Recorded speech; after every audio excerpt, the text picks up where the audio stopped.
Hello everyone, welcome back to my channel. I got a great video for you today. Today we're going to count down my top 6 tips to get to 6 digits. That's right, $100,000. No matter where you are in your savings journey, 100K is a magical number and it sets you up nicely to start getting towards 7 digits. But if you're starting off with 0 or a couple of thousand, it can seem a long ways away. So stay tuned. Top 6 tips. I've sorted them from least to most important in my view. So stick around to tip number 1 because without that, you're never going to get there. Let's do it.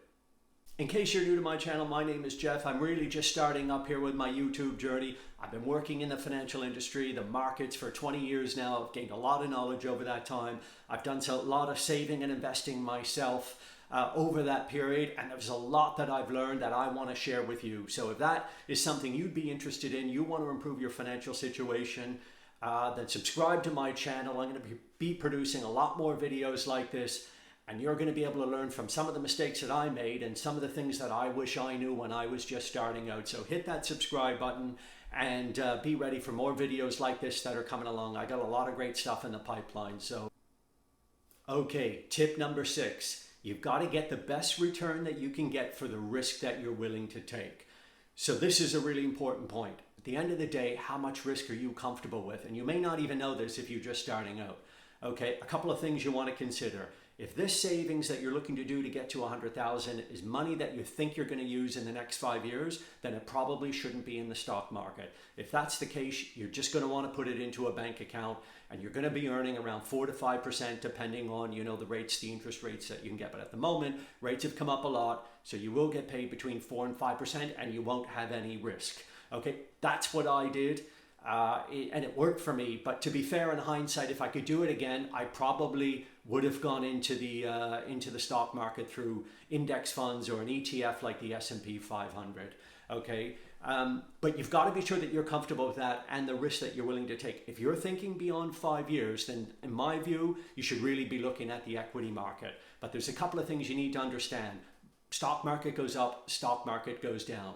You need to be completely comfortable if the market's down 10 or 20% and those news headlines get awfully scary when that happens, that you're not going to panic and sell. If anything, you're going to add more money. Okay, but if you're not comfortable with that, just stick it in a bank account, get your savings in there, you'll get your 4 to 5%, and away you go. You won't have to worry about the downside. Okay, so think about, for you, the level of risk that you're willing to take. And if it's money that's going to be needed in the next 5 years, you probably shouldn't be in the stock market, just in a bank account. So that's number 6. How much risk are you willing to take and the return that you can get for that? All right, tip number 5. You've got to get an investment calculator of some sort on your phone and keep it close by. An investment calculator, I use calculator.net, the investment calculator there. There's so many online. Google it, get one done, download it on the phone if you need to. Wherever it is, you keep it close by and you start punching in your numbers. So how much per month are you able to save based on your income? Okay, once you get that figured out, you look at your return. You're looking at 4 to 5% if you're putting this money into a bank account, and you could maybe go 7, 8, potentially even 9% if you're thinking the stock market. The S&P has returned around 9.5%. Obviously, that's going to fluctuate over the next 5, 6, 7 years. Nobody really knows, but the historical returns have been around 9.5. But for that, you're going to need to take on the risk and be comfortable with the fact that your savings could drop by, say, 20, 30, maybe even 40%, as we saw in times like COVID. Okay, so get an investment calculator, start putting the numbers in there to get an idea just how much you need to save and how much that's going to get to you. The other benefit of having an investment calculator on your phone or close to you is it keeps you engaged with the process.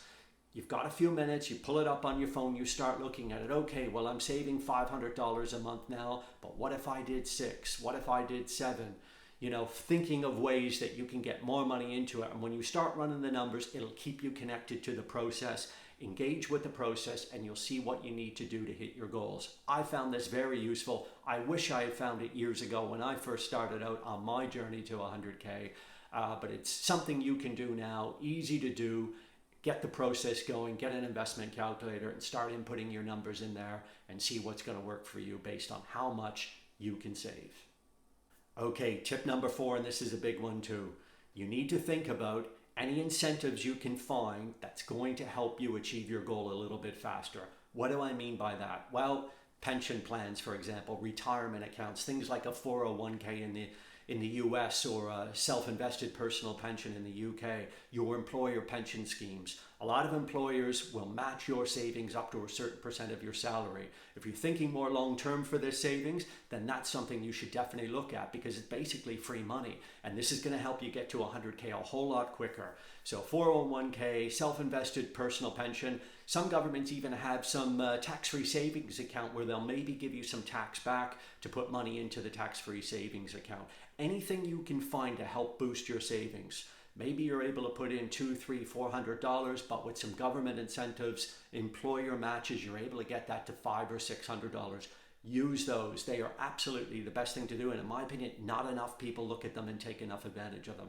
I remember when I was signing up to my employer pension, they would have meetings every quarter where the pension provider would come in and I'd be going off to these meetings. And honestly, a lot of the people around me didn't even sign up, weren't going to the meetings.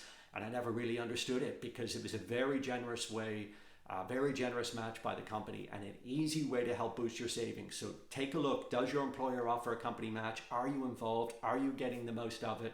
Will the government give you tax back on money that you're putting into your pension account or tax-free savings? Use that to boost the amount that you're going to get in every month to help you get to 100K quicker. Okay, tip number 3, you've got to automate your savings, your transfers every month. This is one of the best tips and it's very important and it was a game changer for me. I didn't do it at the start and yeah, I probably would have hit my goals a lot quicker if I did, but once I figured it out and started to use it, it totally changed everything for me. Okay, so once you have your account set up, whether that's a bank account or an investment brokerage account, you want to make sure you've got one that's going to allow you to automatically transfer every month from your checking or your savings account into your brokerage account or your other savings bank account where you're getting the return.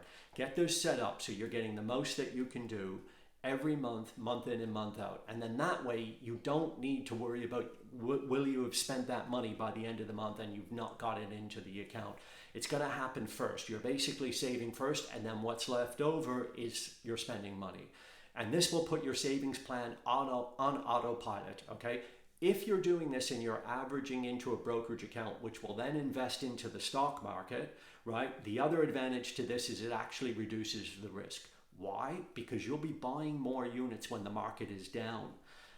So if you're doing, for example, $500 a month into the market automatically, well, if the market is sold off 5, 10, 15%, the same $500 will buy you more units of the fund that you have chosen. And if the market is up 15, 20, 30%, it'll buy you a little bit less. So the benefit to that is you're spreading the risk out. You're buying more when the market was down. You're buying less when the market is up. So it reduces your risk overall. This is a great way to get around the risks with the stock market. And it's definitely worth doing if you're going that way. But don't worry, if you're just going to put it into a bank account because you're comfortable with that risk, you're going to get your 4 to 5%, still automate your transfers, direct debit, month in, month out, and let that money come in every month so you don't even need to think about it on autopilot. And this is going to help to keep you on track to hit your goal of hitting 100K as soon as you can. Okay, top tip number 2. We're getting into the business end of this top 6. And now we're getting into the really important stuff in my opinion. The one thing that I think has made a big difference to me is to set smaller goals with a shorter time frame. So if you're starting at zero or maybe you only have a couple of $1,000 or pounds saved up in your account, you're thinking 100,000, this is just unbelievable. It's too far. It may feel a little overwhelming and you may be thinking, I can't do it. It's too much. So what you want to do is you don't want to think like that. While it's good to think long term, don't let it overwhelm you by just thinking on the number. So here's what you can do to get around that. Think about a specific time, for example, the end of the year. Okay, so you might say by the end of the year, 31st of December, New Year's Eve coming, I want to have $2,000 saved. I want to have $5,000 saved, $10,000 saved. Whatever works for you. It's got to be achievable, it's got to be realistic, and it's good to have a time bound on it. Okay, so that's what I like to do. You could use your birthday as well. So for example, in 6 months when it's my birthday, I want to have X amount saved up. And you start going towards that goal. Month in and month out, get your savings. When you hit that goal, end of the year, your birthday, whatever time frame you want to use, then you start thinking about the following year. Okay, I've now hit 5,000 in the last 12 months. We're beginning the next year, let's say 2025, January 1st, how much do I want to get in by this time next year? And start aiming for that. Okay, the small specific goals are really going to help you get on your way to 100K. When you get up to 20, 30, 40, 50,000 saved up, that's when you can really start thinking more and more about the 100. But just start small and have a very specific goal in mind, and don't let the 100K number overwhelm you. All right, we're down to my number one tip. This one for me was the most important. And I think if you don't do this, you're probably not going to hit your goals. And the other 5 tips that I mentioned, you're probably not going to factor them in. This is important. You need to change your mindset. You need to have a completely different, fresh approach to money and saving money and how you're going to get there.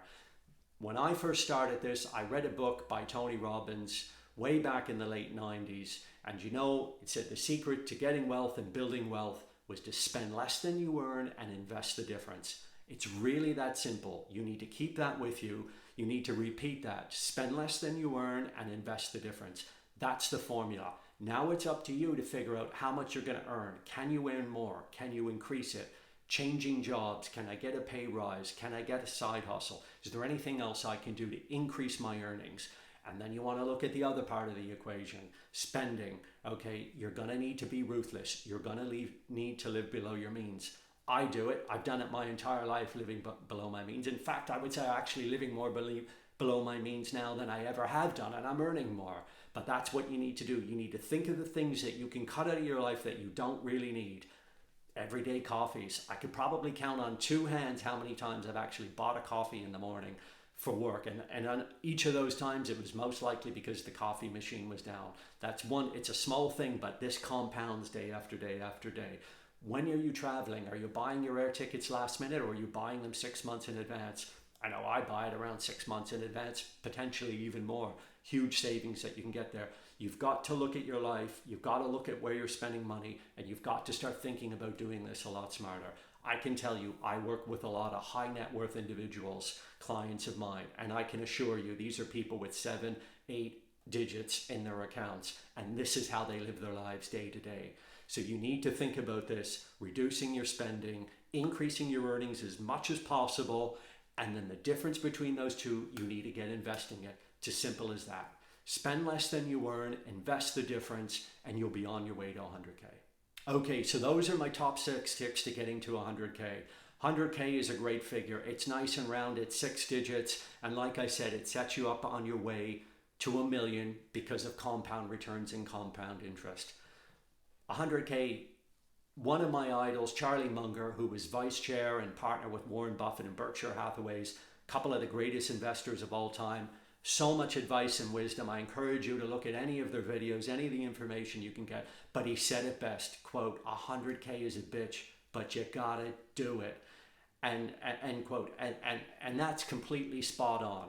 Once you get to the 100K figure, the compounding returns are going to start to go in your favor. Your next 100 is far easier. Well, why is that? Because you've already got 100K bagged, and now you'll get the interest on that. Simple example. You have 100K invested. Let's say you've got it in the market and you get a 10% return in year 1.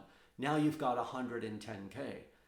But if you've been saving $500 a month, for example, there's another $6,000 on top. So in year 1, you've gone from 100K to 116,000. You're already well on your way to your next 100. A couple of years later, markets still give you a good return. You keep with your savings, ideally increase the amount each month.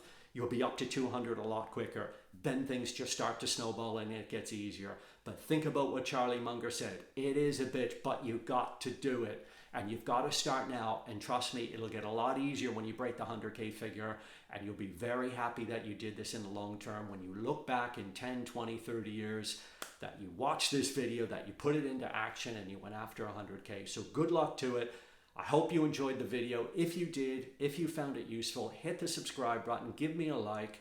Even better, stick a comment in the comments section. Let me know what you thought. Give some feedback. Or if there's anything else you want to hear on these videos, I got a lot more good stuff coming. So hit that subscribe so you don't miss out on future videos. Hope you enjoyed. We'll see you in the next one.